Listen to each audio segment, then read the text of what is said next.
पश्चिमी उत्तर प्रदेश के जाट नेताओं के साथ बुधवार को बीजेपी के वरिष्ठ नेता और केंद्रीय गृह मंत्री अमित शाह ने बैठक की। बीजेपी सांसद प्रवेश वर्मा के आवास पर हुई इस बैठक को सामाजिक भाईचारा बैठक का नाम दिया गया। बताया जा रहा है कि बैठक में शाह ने बीजेपी और जाट समाज के पुराने रिश्तों की दुहाई दी और विधानसभा चुनाव में पार्टी को जिताने की अपील की।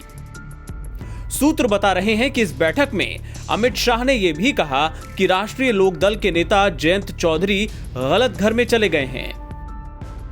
बैठक के बाद बीजेपी सांसद प्रवेश वर्मा ने बताया कि बीजेपी ने जयंत चौधरी को साथ आने का प्रस्ताव दिया है और कहा है कि पार्टी के दरवाजे उनके लिए खुले हैं।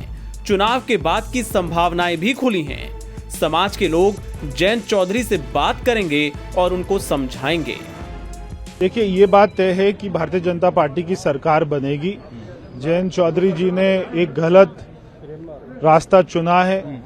यहाँ के समाज के लोग उनसे बात करेंगे, उनको समझाएंगे। इलेक्शन के बाद में संभावनाएं खुली रहती हैं। हमारा दरवाजा आपके लिए खुला है और कोई भी संभावना को मना नहीं किया जा सकता। संपर्क में है प्रवेश जी जैन जी। अब इलेक्शन के बाद में देखेंगे क्या संभावना बनती है। हमने जैसे कहा, हम तो चाहते थे कि वो हमारे घर में आए, मगर उन्होंने कोई दूसरा घर चुना है। अभी देर नहीं हुई आपके साथ? देर तो कभी नहीं हुई है, कोई भी आए। लेकिन बीजेपी के इस ऑफर पर जयंत चौधरी ने फौरन टका सा जवाब दे दिया।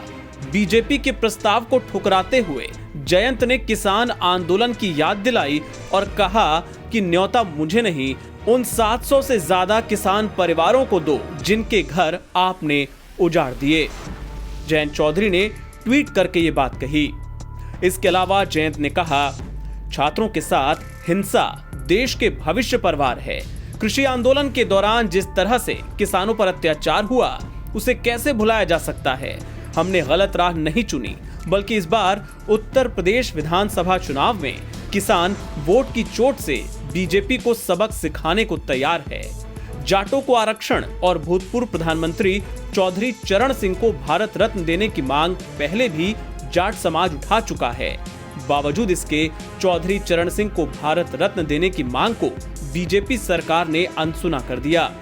रहा सवाल आरक्षण का, तो चौधरी अजित सिंह अपने कार्यकाल के दौरान संसद में जाटों को आरक्षण देने की वकालत कर चुके हैं।